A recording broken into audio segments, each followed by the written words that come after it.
할렐루야. 자, 오늘 이렇게 우리 주님께 나오신 저와 여러분들을 환영하며 축복합니다. 자, 오늘 이 시간을 통해서 또 믿음으로 또 결단하시고 또 믿음으로 우리 주님 앞에 순종으로 나아가시는 저와 여러분들이 되시기를 간절히 바랍니다. 혹시 여러분들은 그 죽음에 대해서 깊이 생각해 보신 적이 있습니까? 아마 다들 있으실 거예요. 근데 저의 경우에는 이제 중학교 2학년 때로 기억을 하는데, 처음으로 그때 중학교 2학년 때 저는 죽음에 대해서 좀 깊이 생각해 본 적이 있었습니다. 그때 제 친할아버지가 돌아가셨어요. 근데 그 당시 제 할아버지는 이제 지금 저의 고향집, 저희 아버지가 살고 계시는 그 전라남도 강진의 그 고향집에 살고 계셨고, 저희 집은 이제 경기도 평택에 있었습니다. 그래서 그날도 이제 학교에 갔다가 이제 아무 일 없이 학교에서 공부 잘하고 집에 와서 이제 저녁에 집에서 이제 자고 있었는데, 한참 자고 있는데 누가 저를 깨우는 거예요. 불을 환하게 켜있고 막 깨우길래 제가 일어났더니 작은 아버지들이 오셨더라고요. 오셔가지고 그리고 하시는 말씀이 할아버지가 돌아가셨다는 거예요. 그런데 제가 이제 집안에 저희 아버지가 큰아버지고 제가 이제 마시다 보니까 이제 장손이라고 저를 데리러 오셨다는 거예요. 그래가지고 그날 이제 밤에 이제 밤새도록 이제 평택에서 강진까지, 전라도 강진까지 아마도 시간이 한 9시간 정도 걸렸던 거, 되게 오랜 시간 밤새도록 달렸던 기억이 나는데, 그 당시는 호남고속도로밖에 없었기 때문에 시간이 오래 걸렸습니다. 근데 그렇게 이제 밤새 이제 달려서 이제 고향에 내려가서 또 그곳에서 정말로 피곤한 눈으로 며칠 동안 이제 할아버지 그 장례하는 것을 다 지켜봤습니다. 몸을 이렇게 염하는 모습부터 시작해서 이제 장제 묻는 과정까지 다 참여하고 다 이제 지켜봤던 그런 기억이 있어요. 그때 처음으로 저는 이제 어린 나이잖아요. 중학교 2학년 때. 그때 사람은 이렇게 죽는 거구나 라는 그런 생각이 들더라고요. 과거에 할아버지가 저랑 놀아주셨던 그런 모습도 생각이 나고, 사실 저희 할아버지가 좀 약간 편애를 하셨거든요. 저는 별로 안 좋아하시고 제 동생만 좋아하셨는데, 제가 그런 생각도 나고, 그러면서 정말로 그 할아버지가 정말로 정정했던 모습이 생각이 나면서 사람은 이렇게 한순간에 죽을 수 있구나 라는 그런 생각을 이제 많이 하게 되었고, 또 이제 그 이후로 이제 계속 제 주변에 많은 죽음들이 있었고, 특히 제가 이제 목회를 하고 목사가 되다 보니까 이제 전도사 시절부터 이제 많은 분들의 장례를 참여하면서 죽음에 대해서 생각해 볼 그런 시간들이 참 많이 있었던 것 같아요. 그런데 늘 느껴지는 것은 무엇이냐? 잘 죽어야 된다는 겁니다. 잘 죽어야 돼요. 우리가 이 땅에 태어나는 것도 굉장히 귀하고 정말로 축하받을 일이긴 맞지만, 사실 그것보다 더 중요한 것은 잘 죽는 겁니다. 죽는 날이 중요하다는 것입니다. 그 신은 죽었다라고 이야기했던 사람이 있어요. 바로 니체입니다. 그 니체가 이제 나중에 이제 죽게 되어지는데, 근데 이 니체의 죽음은 우리에게 참 많은 경각심을 가지게 합니다. 니체는요, 1844년에 그 프로이센의 국왕인 그 프리드리 빌헬름 4세 그 왕이에요. 그 왕과 같은 날에 태어났어요. 그날이 10월 15일이었는데 이제 그 왕이 태어난 날짜를 또 공휴일로 지정했기 때문에 그 니체는요, 자기가 태어난 날은 공휴일이었습니다. 그래서 이제 그 니체는 어린 시절부터 별명이 어린 목사였어요. 목사인데 어린 목사, 이런 별명을 갖고 있었고, 그리고 이제 아버지는 목사님이었고 또 할아버지도 목사님이었어요. 그러니까 대대로 이렇게 목사님이었던 그 가정에 태어났던 그런 사람이었습니다. 그리고 자신도 교회를 잘 다녔고, 나도 이제 커서 우리 부모님처럼, 저 아버지처럼, 할아버지처럼 나도 목사님이 돼야겠다, 그런 생각을 가지고 살았고요. 그래서 이제 열심히 신앙생활을 했고 또 열심히 공부도 되게 열심히 했던 그런 사람이었어요. 자, 그런데 이 니체가요, 하나님에 대해서 의문을 갖게 된 것은요, 굉장히 많은 공부를 하면서부터였다고 그래요. 여러 지식들을 접하면서 니체는요, 이런 생각을 했어요. 왜 교회 사람들은 성경을 전혀 의심하지도 않고 하나님의 존재를 자연스럽게 믿고 있고, 왜 하나님이 모든 것을 다 해결해 준다고 왜 그렇게 믿고 있을까? 이게 굉장히 의아하고 믿을 수가 없었다는 거, 인정할 수가 없고 너무 이상하게 생각했다는 겁니다. 결국 니체는 이제 어머니의 반대에도 이제 불구하고 이제 자신의 신앙을 버린 후에, 그 다음에 이제 진실을, 어떤 이 기독교 신앙이 잘못됐다라는 것을, 그 진실을, 자기 나름대로의 진실을 밝히기 위해서 굉장히 많은 공부를 하고 노력을 이제 계속하게 되어집니다. 그는 매우 똑똑했던 사람이라 그래요. 그래서 1869년, 그러니까 그의 나이가 만 25세 때에 그 바젤 대학교 교수가 되어서 거기에서 이제 고전 문헌 이제 강의를 했다고 그럽니다. 그리고 이제 그거 했던 말 중에 우리가 잘 알고 있는 말, 굉장히 유명했던 말이 바로 신은 죽었다. 뭐 그런 이야기가 있죠. 그는 똑똑했고요. 정말로 거침없이 하나님이 없다고 주장했고요. 그로 인해서 그는 무신론자를 대표하는 그런 사람이 되었습니다. 그런데 그의 말년은 굉장히 안 좋았어요. 굉장히 우울했다고 그럽니다. 건강이 몹시 나빠진 데다가 또 눈도 굉장히 나빠지게 되어서 니체는 1879년 그러니까 35세 그 젊은 나이인데 한참 일할 수 있고 한참 설계왕성한 그 나이 때에 이제 몸이 안 좋아서 이제 바젤 대학에서 퇴직하고 이제 요양원 들어가서 요양생을 하게 되어져요. 그 후 10년 후에 그러니까 1889년 1월 달에는 그 이탈리아 토리노에서 그 정신병원에 들어갑니다. 정신에 이제 문제가 생겨서 정신병에 들어가고 인생의 마지막 11년을 이제 굉장히 불우하게 그 정신병원에서 보내다가 1900년 8월 25일에 바이마르에서 이제 쓸쓸하게 이제 죽게 되어집니다. 자, 그의 처음 출발은요 모태신앙이었습니다. 근데 끝내 하나님을 부정하였던 무신론자였던 이 니체의 장례는요 교회장으로 치러지지 않았어요. 니체가 어릴 때 그 아버지가 5살 때 돌아가시게 되어지는데 그 어렸을 때 사망했던 그 아버지 무덤의 그 옆에 나란히 묻히게 되었습니다. 그리고 이제 그곳이 가신에 다녔던 어린이에 다녔던 그 교회 바로 옆이었다고 그래요. 그런데 그래서 그 교회 기록부에는요 그 니체의 죽음에 대해서 이렇게 이제 기록이 남아 있다고 그래요. 1844년 레켄에서 당시 목사 니체의 아들로 태어났으며 그에 따른 종교는 개신교였지만 그가 쓴 철학서들만 보면 반기독교인이다 라고 그렇게 되어 있어요. 비기독교인도 아니고요 반기독교인, 기독교를 반대했던 사람이다 라고 평가를 하고 있습니다. 그렇게 잘 나가던 한 사람의 인생을 통해서 우리는 하나님을 떠난 그 삶의 말로가 어떻게 되는지에 대해서 얼마나 비참하게 될 수 있는지에 대해서 우리 니체의 이야기를 통해서 깨달을 수가 있습니다. 여러분, 우리는요 하나님을요 세상의 지식과 학식으로만 가지고 판단하고자 하는 것은요 너무나도 잘못된 생각입니다. 신학교에서도 다양한 학문들을 가르쳐요. 다양한 것을 가르치지만 사실 가설이 맞거든요. 이게 정설이 아니라 가설이에요. 가짜로 이렇게 이럴 것이다 라고 추측해서 만드는 그런 설들이 굉장히 많습니다.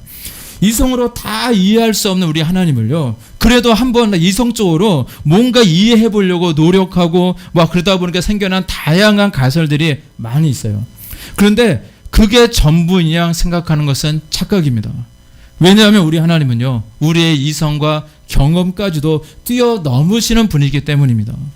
그런데 그게 전부인지 알고요 하나님을 믿음의 눈으로 바라보지 않고 오직 이성과 자신의 경험과 지식으로만 바라보고자 한다면 니체처럼요 잘못된 길로 갈 수도 있다는 것입니다. 우리가 알고 있는 하나님은요 어떤 분이냐면 우리 인류의 역사 가운데 찾아오신 하나님이에요.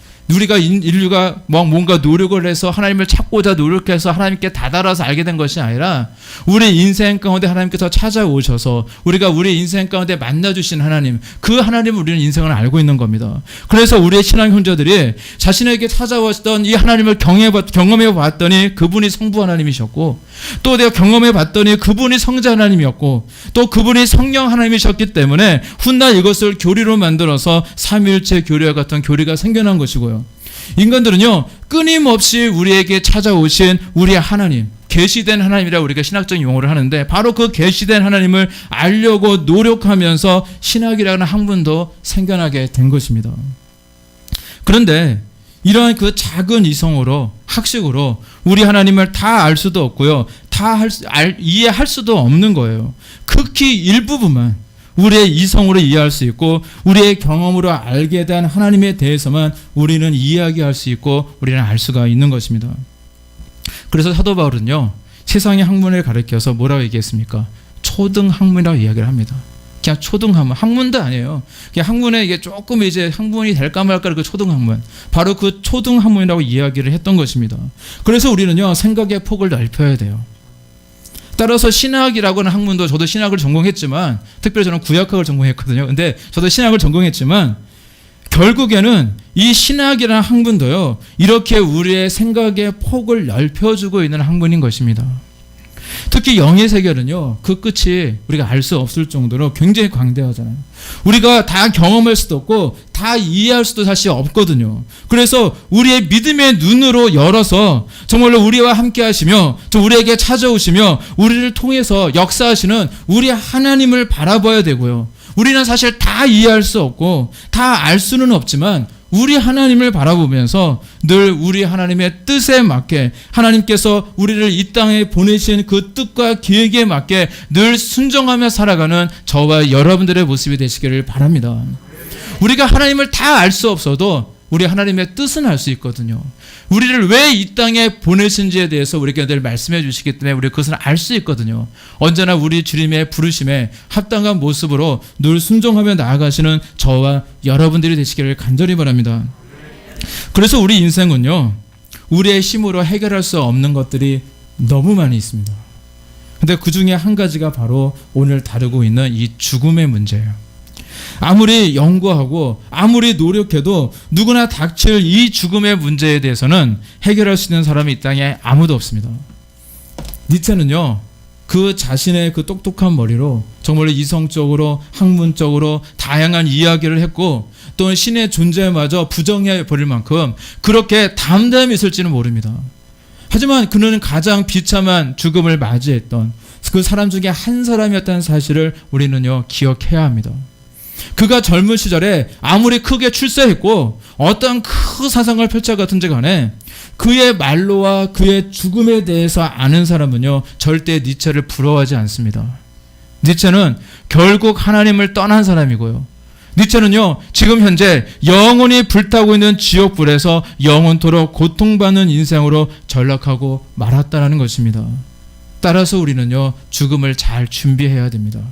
만약 지금 이 시간에 우리 하나님께서 나를 부르신다면 바로 뛰어갈 수 있도록, 바로 달려갈 수 있도록 우리는 늘 죽음을 맞이할 준비가 되어 있어야 될 줄로 믿습니다. 제가 어린 시절 들었던 그 이야기 중에 이런 이야기가 있어요. 어느 날 제가 이제 예배 시간에 참석하고 있는데 그 예배 시간에 그 설교하시는 목사님이 이런 예발을 드시더라고요. 생각이 나서 말씀을 드립니다. 어떤 동네에 그 예수님을 아주 신실하게 잘 믿던 이제 이발사가 있었어요. 자, 근데 이분이 이제 교회에서는 열심히 신앙생활을 했지만 뭔가 이제 내가 인생을 살면서 그래도 좀 의미 있게 살아가야겠다. 이제 많은 사람들을 내가 전도하면서 살아가야겠다라는 생각을 하고 이제 이발하러 오신 손님들을 이제 전도하기로 딱 단단하게 마음을 먹게 되어집니다.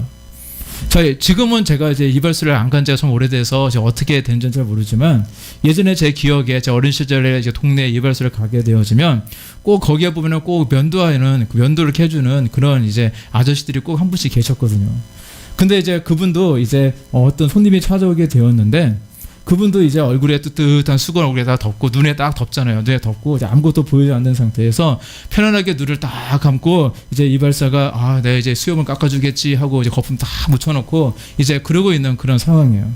근데 예전에 면도하기 전에요, 꼭 면도날을 그 가죽 허리띠 같은 데 갈았거든요. 쓱쓱 하면서 갈았었어요.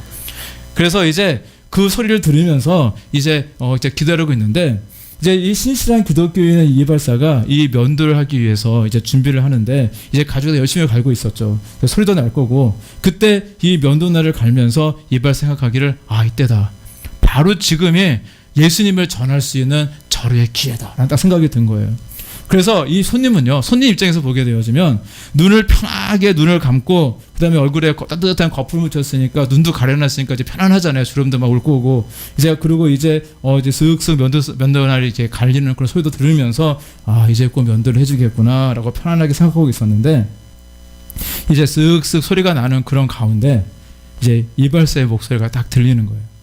손님, 죽을 준비가 되셨습니까? 이 소리가 들렸다 그래요. 그러니까 이 말을 들었던 이 손님은요, 너무 깜짝 놀라서 이발사가 면도칼로 자기 죽인다고 그런 줄 알고 급하게 일어나가지고 옆에 창문이 있으니까 창문 열고 뛰어내렸다 그래요. 거기서 도망쳤다라는 그런 우스갯소리가 있습니다. 근데 뭐 이런 재밌는 이야기 도 있지만 한 번 저는 저와 여러분들에게 묻고 싶습니다. 여러분은 정말로 죽을 준비가 되어 있으십니까? 어떠세요? 죽을 준비가 되어 있으십니까?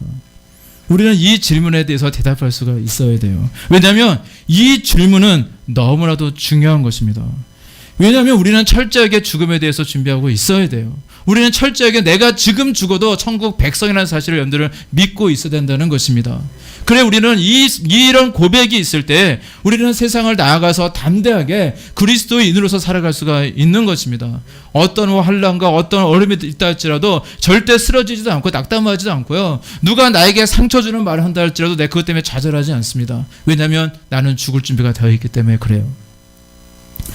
누군가가 이제 가까운 사람이 돌아가시면 사실 아무리 멀어도 정말로 다른 중요한 일들을 다 밀어놓고 우린 거기까지 가서 이제 문상을 하잖아요. 그리고 우리 인생에서 정말로 그만큼 꼭 한 번 맞게 되어지는 이 죽음이라는 것이 그만큼 중요하기 때문입니다. 내 영혼이 천국에 가느냐 정말로 지옥에 가느냐 그 결정되어지는 날이 바로 죽는 그 날입니다. 따라서 우리는 지금 당장에도 나의 생명이 다하고 이 세상의 삶이 끝날 수 있다는 사실을 늘 인정해야 되고요. 그리고 오늘 저와 여러분들에게 주신 이 삶에 최선을 다하며 열심히 신앙생활하고 늘 우리 주님 앞에 순종으로 나아가며 늘 굳건한 믿음으로 늘 믿음을 지키며 우리는 또한 살아가야 될 줄로 믿습니다. 오늘 보신 사도행전 27장 이 말씀은 이제 곧 닥칠 것 같았던 이 죽음의 공포 속에 있던 다양한 사람들을 우리에게 소개하고 있어요. 지금 큰 풍랑으로 인해서 금방이라도 이제 배가 좌초될 것만 같고 금방이라도 모두가 다 죽음이 엄습해 올 것 같은 그런 상황 속에 우리는 보게 되어지는데 이때 보면은요 가만히 읽어보면 네 종류의 사람들이 등장하고 있습니다. 크게 첫 번째는 권력을 가지고 있는 이 백부장, 전체를 그 권력으로 이끌고 가고 있는 이 백부장의 모습이 있고요. 또 그 안에는 이 돈을 벌기 위해서 애쓰는 뭐 선주와 선장 그리고 상인들도 있어요. 돈을 벌기 위해서 멀리 이제 물건을 가득 싣고 가서 내가 이것을 팔아가지고 부자가 돼야지 막 그런 마음을 가지고 그 배에 탄 사람들이 있고요. 또 어떤 사람이 있냐면 이제 자유를 박탈당하고 손발을 묶인 채로 뭔가 죄를 저질러서 이제 로마로 호송되어 가고 있던 죄수들이 있었고요. 또 네 번째는 하나님의 사람이었던 사도 바울이 있었습니다. 이렇게 네 종류의 사람이 있었는데 가만히 생각해 보면요. 지금 우리가 살고 있는 이 지구상에도 이런 네 종류의 사람들이 있다는 것을 우리는 알 수가 있습니다. 자신의 권력이 최고인 줄 알고 그 권력을 위해서 살아가는 사람들이 있고요. 그리고 돈이 최고인 줄 알고 그 돈을 쫓아며 살아가는 사람들이 있고요. 또 그러한 권력과 돈을 정말로 내가 불법을 저지르라도 그것을 차지하기 위해서 죄를 짓고 살다가 붙잡혀서 죄값을 치르기 위해서 또한 나아가고 있는 그런 죄인들의 모습도 있고요. 그리고 사도 바울과 같이 우리 하나님께 귀히 쓰임받고 있는 하나님의 사람들이 있습니다. 그리고 이들은요 서로 공존하면서 살아가고 있는 것이 바로 이 땅이고 우리의 사회라는 것입니다. 그런데 이 안에 있는 어떤 사람이든 간에 죽음은 절대 피할 수가 없는 것입니다. 그리고 이제 폭풍으로 인해 금방 배가 뒤집힐 것만 같고 모든 소망이 끊어져 버린 것 같은 이 상황 속에서 이 배에 타고 있는 사람들이 할 수 있는 것은 단 한 가지밖에 없어요. 뭐냐? 그저 살기 위해서 발버둥 치는 것밖에 없었어요. 사도행전 27장 18절에서 19절 말씀을 보니까 이렇게 기록이 되어 있습니다. 우리가 풍랑으로 심히 애쓰다가 이튿날 상공들이 짐을 바다에 풀어버리고 사흘째 되는 날에 배의 기구를 그들의 손으로 내버리니라 라고 말씀하고 있습니다. 자, 풍랑으로 인해 죽게 되었는데 그까지 짐이 무슨 소용이 있겠습니까? 배를 가볍게 하기 위해서 필요 없는 모든 짐을 다 내다 버려야만 했습니다. 그동안 가진 고생을 통해서 얻었던 많은 재물들도 죽음 앞에서는 더 이상 중요하지 않았습니다. 이제는 더 이상 필요가 없습니다. 오히려 배만 무겁게 하고 오히려 배만 정말 가라앉게 하는 정말로 거추장스러운 것이 되어버리고 말았습니다. 자신의 생명보다 귀한 것은 없다는 거예요. 이렇게 그들은요 바울의 말을 듣지 않고 출항했다가 한순간의 잘못된 선택으로 말미암아 그동안의 모든 수고와 땀방울을 통해서 얻었던 모든 것을 다 잃어버리고 말았다는 것입니다. 자, 그러나 그들이요 가지고 있던 것을 모든 것을 다 버렸다고 해서 모든 문제가 해결된 것도 절대 아닙니다. 그들은 할 수 있는 것을 최선을 다해서 할 수 있는 모든 것을 다 했다고 하지만 그저 버리는 것밖에 없었잖아요. 하지만 이것이 인간의 한계는 사실 거기까지였어요. 더 이상 아무것도 할 수 없는 것입니다. 그 생명을 죽이실 수도 있고 살리실 수도 있는 권세는 오직 하나님께 있는 것입니다. 바울은 그 처음 이제 출항할 때부터 이 항해를 반대했습니다. 분명히 큰 폭풍으로 인해서 이제 막대한 손해가 이제 입을 것이다라고 이야기를 했어요. 그러나 바울을 로마로 데리고 갔던 이 총 책임자를 맡았던 이 백부장은요, 이 하나님의 사람이 바울의 말보다 오랜 항해 경험을 갖고 있었던 그 배의 선장과 또 선주의 그 말을 믿었고, 또 그대로 이제 행하기로 이제 결정을 하게 되어져요.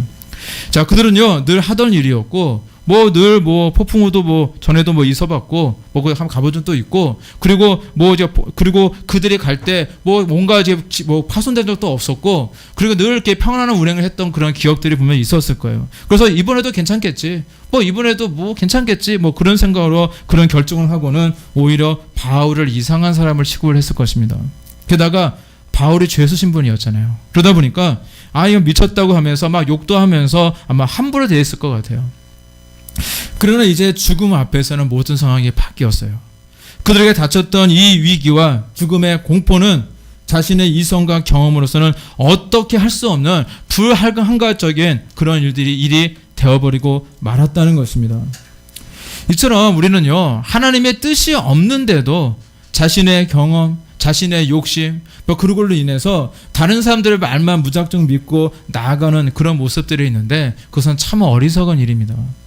가장 지혜로운 삶은 우리 하나님의 말씀대로 순종하며 나아가는 모습인 줄로 믿습니다. 하나님의 인도하심에 따라 하나님께서 복을 주시는 그 방향으로 나아가는 삶이 가장 지혜로운 삶인 것입니다.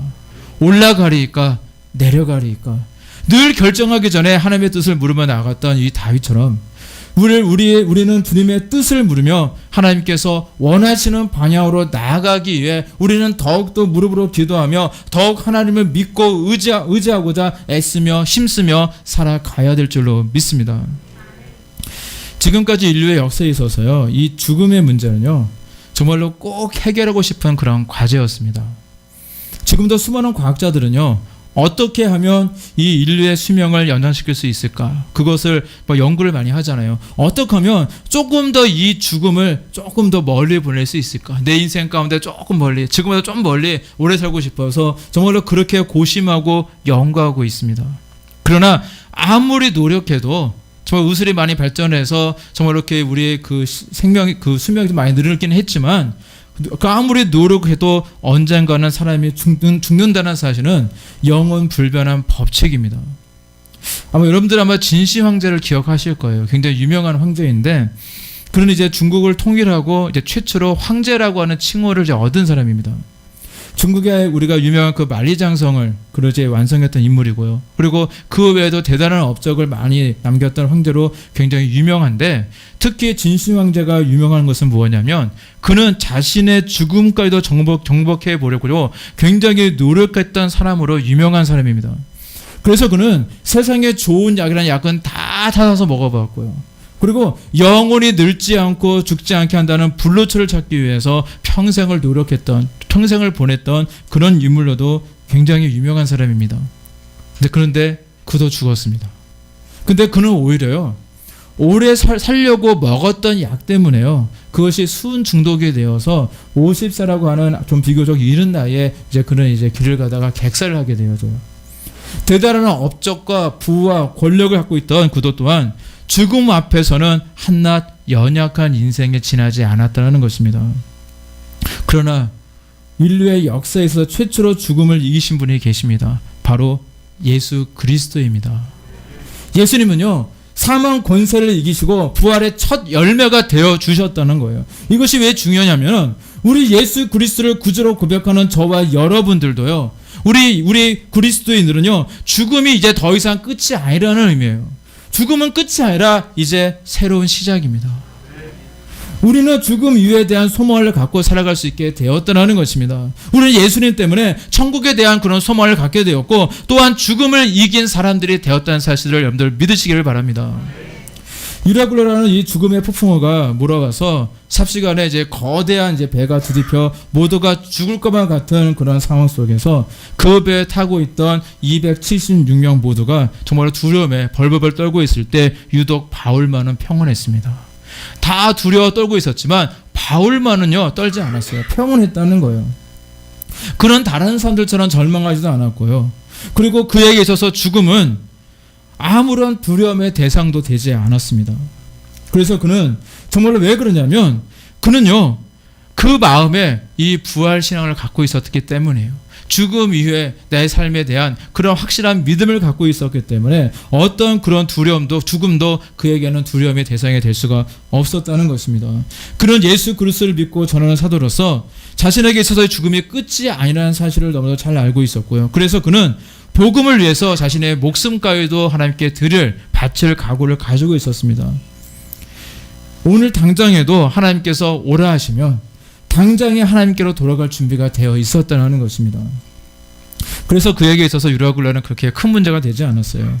오히려 하나님은요 이 유라굴라라고 하는 이것을 통해서 바울의 뿔을 높여주셨고요. 우리가 결론만 보게 되어지면 우리 하나님은 이 유라굴라라고 하는 이 위기 상황을 통해서 하나님의 살아계심을 이 바울을 통해서 증거하셨다는 것입니다.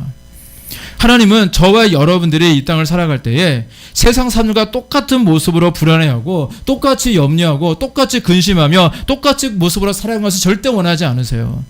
위기가 오면 올수록 더욱더 우리 주님을 바라보며 나아가기를 원하시는 줄로 믿습니다.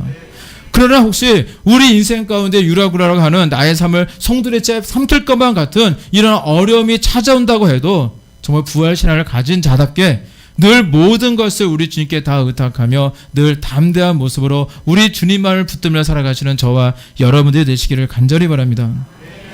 자, 그리고 사도 바울 덕분에 이 유라굴라라고 하는 이 죽음의 폭풍우 속에서도 이 배 안에 있던 276명의 사람들 모두는요 비록 배는 다 파괴되었지만 단 한 사람도 죽지 않고 그레데 섬의 미양이라는 곳으로 이제 들어갈 수가 있게 되었습니다. 그러면 어떻게 해서 이들이 죽음의 풍랑을 헤치고 무사히 한국에 도착할 수 있었을까요? 첫째로요, 그들이 죽음의 위기를 극복할 수 있었던 것은 무엇이냐? 그 배에는 기도하는 사람이 타고 있었기 때문입니다. 바울은요, 하나님이 세우신 사도요, 기도하는 사람이었습니다. 또한 그 당시에 이 바울을 위해서 정말로 마음을 찢으며 밤낮 부르짖으며 기도했던 그 당시 정말로 많은 초대교인들이 있었다는 사실을 우리는 분명히 기억해야 될 것입니다. 그 이탈리아 밀라노의 그 한 교회당에서 있었던 일입니다. 어느 날 제 예배 시간도 아닌데 한 부인이요 이 교회당에 예배당에 와서는 그 교회당의 맨 뒤편에 맨 뒤쪽에 앉아서 이제 앉자마자 고개를 딱 숙이자마자 정말로 통곡하면서 울기 시작해요. 그 시간이 10분도 지나고 20분도 지나고 30분이 지나도 정말로 계속해서 그 통곡 소리는 멎지가 않습니다. 그래서 그 교회에 담임하고 있었던 그 암브로스라고 하는 유명한 감독이 있는데 굉장히 유명한 감독님이에요. 근데 그분이 이제 그 모습을 이제 보게 되어져요. 그래서 이 암브로스 감독은요, 이렇게 통곡하면서 우는 모습을 보니까 괜히 마음이 좀 자신의 마음도 아프고 그래서 이제 그 부인 곁에 다가가서 그리고 흐느끼고 있는 이 부인의 어깨를 토닥거리면서 이렇게 물었습니다. 부인, 뭐 어려운 일이 있으십니까? 그때 부인이 갑자기 그 암브로시우스 감독을 딱 바라보더니 감독님, 제 아들이 이단에 빠졌어요. 어떻게 하면 좋아요? 하면서 다시 흐느끼며 이제 울고 있었어요. 이 당시가 4세기입니다. 4세기의 사건인데 그 당시에도요 많은 이단들이 있었던 것을 알게 되어져요. 그때 이 암브로시우스 감독은요 이 부인에게 아주 역사에 날만한 아주 유명한 대답을 합니다. 걱정 마세요, 부인. 기도하는 자의 자식은 결코 망하지 않습니다. 이런 이야기를 해요. 기도하는 자의 자식은 결코 망하지 않습니다. 믿으시기를 바랍니다. 통곡하던 그 부인은요, 바로 누구의 어머니냐? 우리가 잘 알고 있는 히포의 그 성 어거스틴, 그 성이 붙었잖아요. 성 어거스틴의 어머니였던 그 모니카 여사였습니다. 결국 그 어머니에게 이 어거스틴은 돌아오게 되어져요. 만유기에 빠져서 정말로 방탕한 인생을 잘 살았던 그의 모습이었지만 그가 돌아와서는 신실하게 하나님을 섬기고 훗날에는요 이 정말 히포의 감독까지 맡게 되어지는 그런 성 어거스틴이 되었고 그의 학식과 그의 학문이 얼마나 대단했냐면 지금까지도 많은 모든 신학생들이 이 성 어거스틴에 대해서 배우게 되어지고요. 그리고 지금 우리가 많이 갖고 있는 기독교 교리를 거의 다 집대성하신 분이 바로 이 4세기를 살았던 정말로 300년 되잖아요. 그때 살았던 이 성 어거스틴입니다. 그렇게 우리 기독교 역사에 가장 커다란 발자취를 남기는 거대한 거목이 될 수가 있었던 것입니다. 그런데 오늘 읽으신 이 성경 이 본문의 말씀의 상황 사실 마찬가지거든요. 기도하는 바울과 또한 그를 위해서 지금 기도하는 성도들이 없었다면 이 배는 절대 안전을 보장받을 수가 없었을 것입니다. 따라서 여러분 곁에 여러분들을 위해서 기도하는 사람들이 있다는 것, 그것은요 감사할 조건입니다. 특별히 여러분들을 위해서 기도하고 있는 우리 담임 목사님과 그런 주의 종들과 또한 성도들이 있다는 것 정말로 감사하시기를 바랍니다. 그리고 더 중요한 것은 바로 내 자신이 바로 기도하는 자가 되어야 한다는 것이에요. 우리는 모두가 서로를 위해서 기도하는 사람이 되어야 될 줄로 믿습니다. 우리는 기도할 때에 하나님의 뜻을 알게 되어지고 또 기도할 때에 우리는 하나님의 역사하심을 경험하게 되어지거든요. 그래서 우리는 서로가 서로에게 좋은 기도의 동역자가 되셔서 서로에게 큰 힘이 되어지며 정말 아름다운 신앙생활을 하시고 정말 우리 하나님께서 맡겨주신 이 아름다운 비전을 함께 이루어 가시는 저와 여러분들이 되시기를 간절히 바랍니다. 자, 그리고 또 그들이 죽음의 위기를 극복할 수 있었던 이유는요, 바울에게는 하나님께서 맡겨주신 사명이 있었기 때문입니다. 아직 사명이 남아 있었어요. 사도행전 27장 23절에서 25절에 이렇게 말씀하고 있습니다. 내가 속한 바 곧 내가 섬기는 하나님의 사자가 어젯밤에 내 곁에 서서 말하되 바울아 두려워하지 말라. 내가 가이사 앞에 서야 하겠고 또 하나님께서 너와 함께 항해하는 자를 다 내게 주셨다 하였으니 그러므로 여러분이 안심하라. 나는 내게 말씀하신 그대로 되리라고 하나님을 믿노라. 바울은요 지금 폭풍우 속에서 그냥 사라져버릴 사람이 아니었습니다. 왜냐하면 바울에게는 아직 이루지 못한 사명이 남아 있었기 때문입니다. 그래서 사명자는 절대 죽지 않는다는 말이 있는 거예요.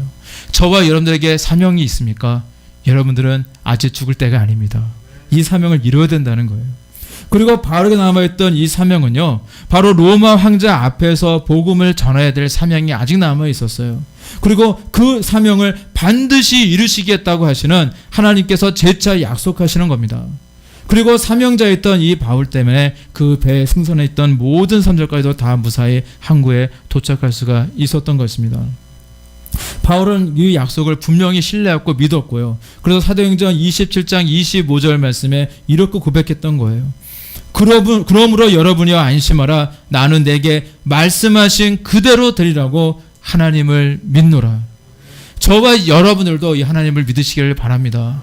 우리에게 말씀하신 그대로 이루시는 하나님을 믿으시기를 바랍니다. 하나님께서 우리 도리 비전도 그렇고요. 저와 여러분들에게 주시는 이 언약의 말씀들 반드시 이루어질 줄로 믿습니다. 이 사명을 그래서 그 믿음으로 온전히 감당하며 나아가시는 저와 여러분들이 되시기를 간절히 바랍니다. 따라서 저와 여러분들도요. 사명이 있기 때문에 어떤 죽음도 함부로 할 수 없는 존재라는 사실을 믿으시기를 바랍니다. 제가 사명이 있는 사람은요. 이렇게 쉽게 죽을 수도 없는 거예요. 하나님께서 맡기신 사명 꼭 이루어야 되잖아요. 그리고 우리 이 사명을 통해서 우리 하나님을 높여드려야 되잖아요. 저와 여러분들에게는 이 거룩한 사명, 특별히 우리 도륙에 이 사명이 있다는 사실을 믿으시고 오늘도 우리를 이끌고 계시는 우리 하나님을 바라보시며 늘 굳건한 믿음으로 우리 하나님이 맡기신 사명을 온전히 감당하며 나아가시는 저와 여러분들이 되시기를 우리 주님의 이름으로 간절히 축원합니다. 기도하시겠습니다.